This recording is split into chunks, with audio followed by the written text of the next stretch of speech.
Okay, so the next section then will be more what we know about Fridolf. And the overview seems to be that he was in Montana until he emigrated or moved to Canada.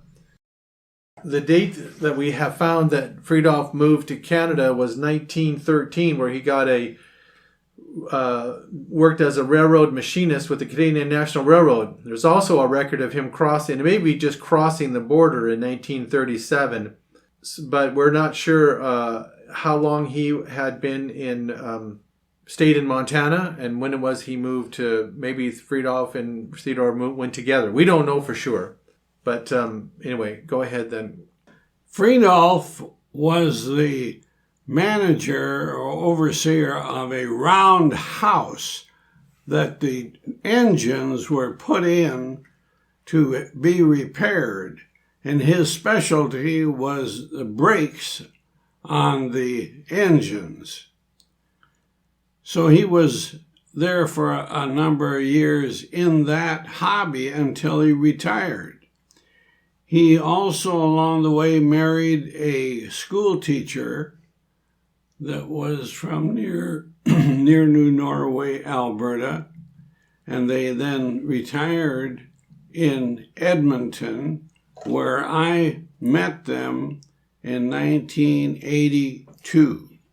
So they were, Fridolf and Amy were married in a suburb of Edmonton in 1939 and lived, as was just mentioned, in the Edmonton area until they retired, and actually until they passed away.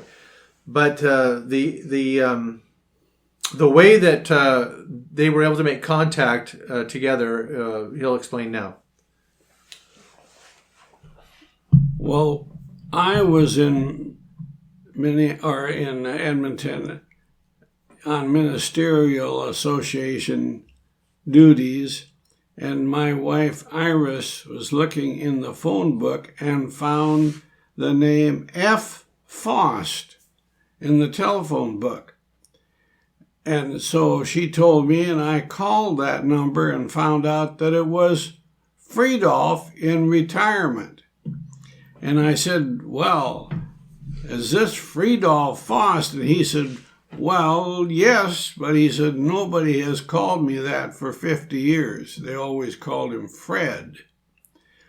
So then he said, you must come and see me. So I did, and Iris along with me, and met him and Amy, his wife, in retirement in Edmonton. You can maybe, if you can, just talk a little bit about some of your visits with him. Well, every time I visit with him, which is several times over a period of several years, he would make me promise that I would come to his funeral, because he was getting so old that all of his acquaintances had died. So he wanted somebody at his funeral, and I told him I certainly would be there if I was still in the area. Well, it happened that I moved away from the area in 1988, and he hadn't died yet. He actually died later at the end of that year in November of 1988.